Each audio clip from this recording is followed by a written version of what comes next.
کون نہیں جانتا کہ نزول قرآن سے پہلے عربوں میں تاریکیوں کا راج تھا۔ شرک، بت پرستی، ابا پرستی، چوری، زنا، سود، شراب نوشی، جوا، قتل، فضول خرچی، حرام خوری، ظلم و زیادتی، ناانصافی، بیٹیوں کو زندہ درگور کرنا اور بے حیائی، ہر طرف اندھیرے تھے۔ لیکن پھر کیا ایسا ہوا؟ وہ کون سی ایک کتاب تھی؟ وہ کون سا نور اور روشنی تھی جس نے ان تمام اندھیروں پر غلبہ پاتے ہی عرب کا نقشہ بدل کے رکھ دیا؟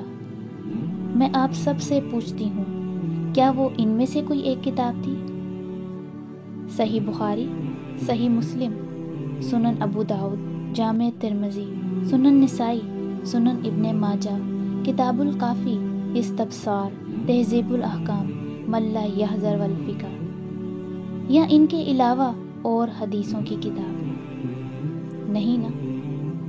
اللہ تعالیٰ کا فرمان ہے، قد جاءکم من اللہ نور وکتاب مبین، یقیناً آپ سب کے پاس اللہ کی طرف سے نور، روشنی یعنی واضح کتاب آ گئی ہے۔ الف لام را، کتاب انزلناہ الیک لتخرج الناس من الظلمات الی النور بإذن ربہم الی صراط العزیز الحمید۔ الف لام را، یہ کتاب ہے جس کو ہم نے آپ کی طرف نازل کیا ہے تاکہ آپ لوگوں کو غالب بادشاہ کے راستے پر اندھیروں سے نکال کر روشنی کی طرف ان کے رب کے حکم کے مطابق لائیں۔ سوچیں، کیوں خود ساختہ ہماری زبانوں پر ان تمام کتابوں کی بجائے صرف ایک کتاب کا نام آتا ہے جسے قرآن کہتے ہیں؟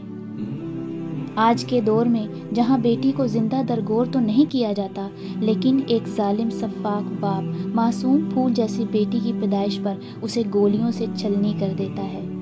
بے حیائی سر عام سوشل میڈیا پر ناچ رہی ہے۔ انسانوں کا قتل آج بھی ہو رہا ہے، اور اللہ کے دین قرآن پر آج بھی غیر قرآنی کتب کو اہمیت دے کر آباء و اجدادی دین کی پیروی کی جاتی ہے۔ یہ سب کیوں ہے؟ آج بھی تمام نوع انسان کو جو تاریکیوں کی مسافر بن چکی ہے، اندھیروں سے مقابلہ کرنے کے لیے اس نور قرآن کی اشد ضرورت ہے۔